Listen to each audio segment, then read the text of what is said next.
Caro Dr. Sérgio Sousa Pinto, excelentíssimo Sr. Presidente da Câmara Municipal do Porto, Dr. Rui Moreira, meu caro amigo, demais autarcas aqui presentes, colegas de direção,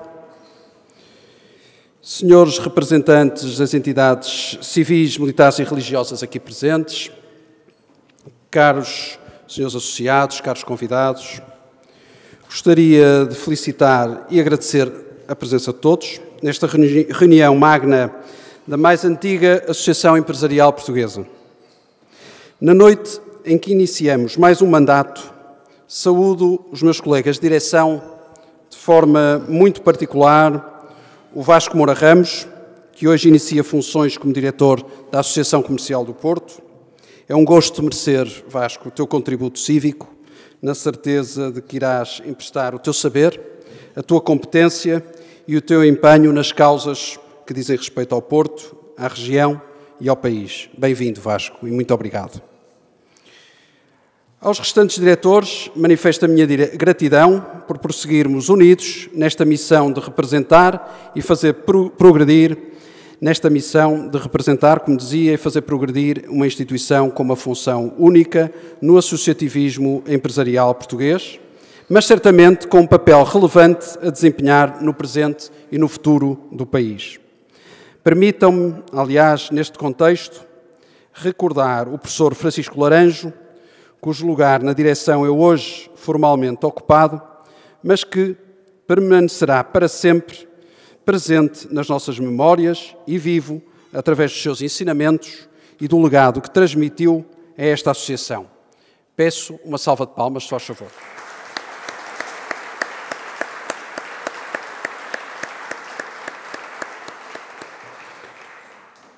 Feitas estas notas iniciais, não posso deixar de dirigir uma referência muito especial ao Dr. Sérgio Sousa Pinto, convidado de honra desta sessão, agradecendo ter aceitado de forma tão pronta e generosa o convite da Associação Comercial do Porto. Agradeço, embora ele ainda não esteja aqui, já tenha vindo e não esteja aqui neste momento e esteja a caminho, e peço que lhe transmitam este agradecimento, que irei fazê-lo depois, mas não posso deixar de agradecer publicamente ao nosso comum amigo Sérgio, ao nosso comum amigo Rui Pedro Soares, que estaria aqui também presente, mas que nos apresentou e permitiu este feliz encontro. Agradeço, de facto, ao Rui Pedro tudo o que tem feito em prol da Associação Comercial do Porto. Muito lhe agradecemos.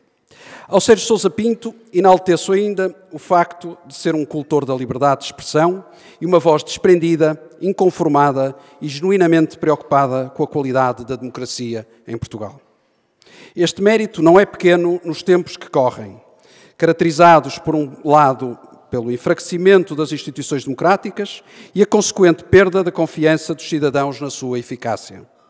Por outro lado, pelas crescentes manifestações de intolerância, censura e coação a que vamos assistindo no espaço de intervenção pública.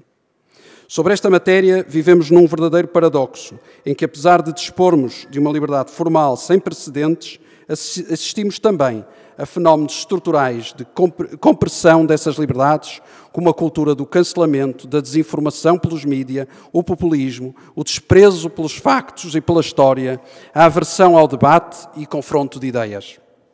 Neste quadro de ameaça à liberdade individual e às garantias do Estado de Direito, devemos elogiar e sublinhar aqueles que, como o Sérgio Sousa Pinto, se empenham em defender a democracia e o Estado de Direito, com energia, coragem e convicção.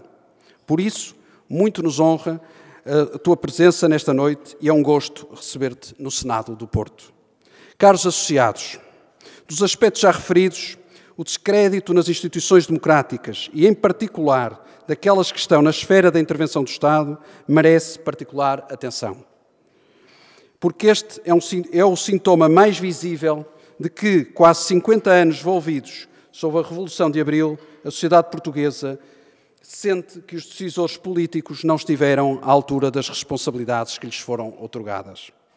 Esta quebra de confiança é perceptível pelos níveis de participação política cada vez mais reduzidos, mensuráveis nos números de abstenção eleitoral, mas também na menor disponibilidade dos cidadãos para integrarem projetos político-partidários. Uma desvinculação, de resto, particularmente notória nos jovens, que se mostram perfeitamente arredados da causa pública e avessos a integrarem uma plataforma política. Veja-se, a título de exemplo, o inquérito de 2020, coordenado pelo professor Pedro Magalhães, do Instituto de Ciências Sociais da Universidade de Lisboa, em que 54% dos inquiridos com idades compreendidas entre os 15 e os 24 anos assumem ter pouco ou nenhum interesse em temas de natureza política. E mais de 80% dizem mesmo não estar disponíveis para pertencer a um partido político. Constate-se, noutro âmbito, a desconfiança generalizada que existe no país relativamente ao sistema de justiça.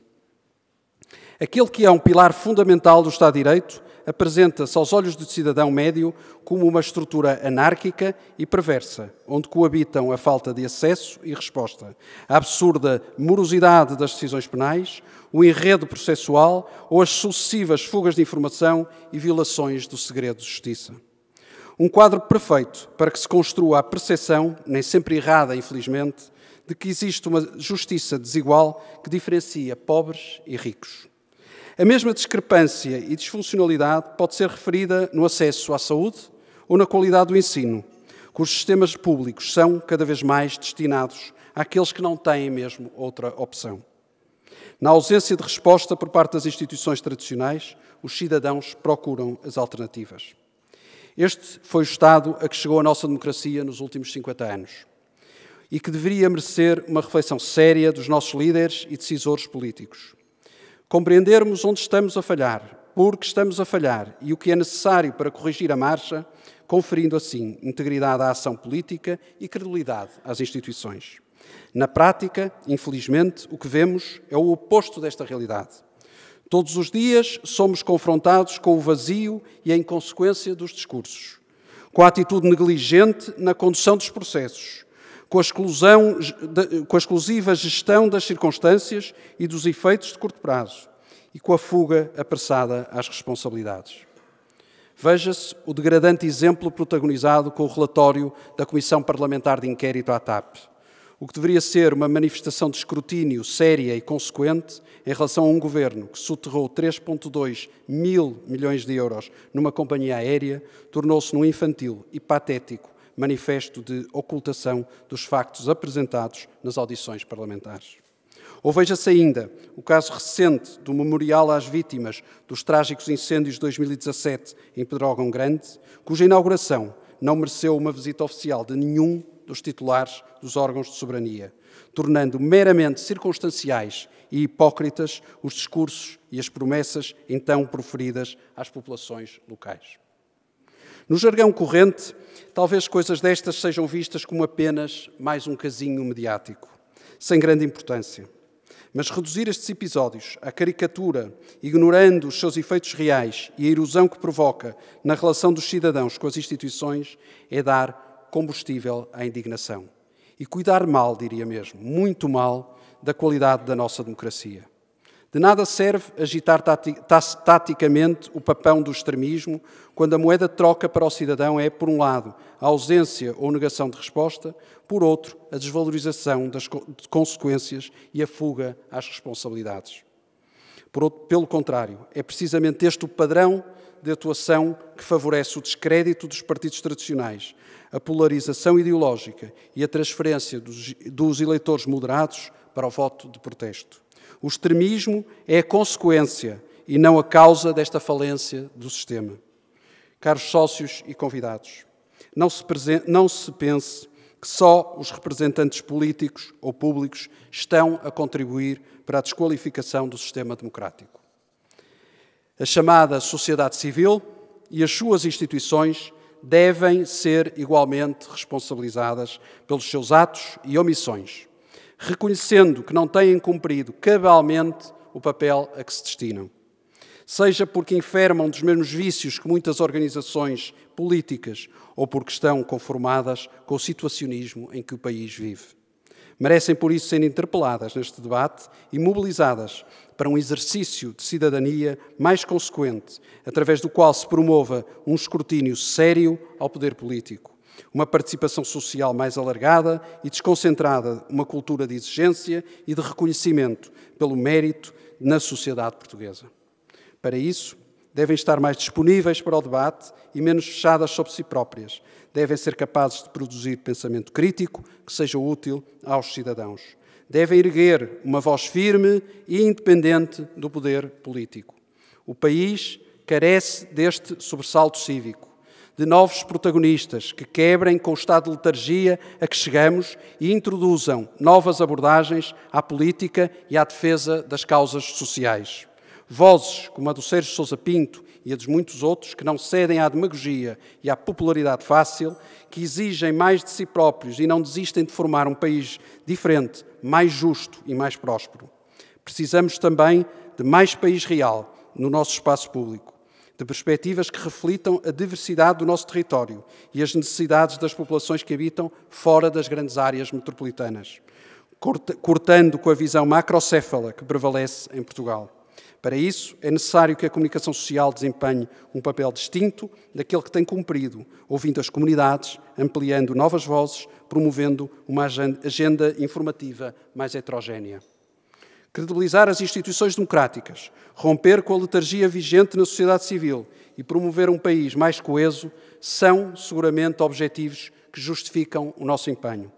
Fica aqui o desafio para que, dentro ou fora da Associação Comercial do Porto, todos façamos por desempenhar melhor esse papel.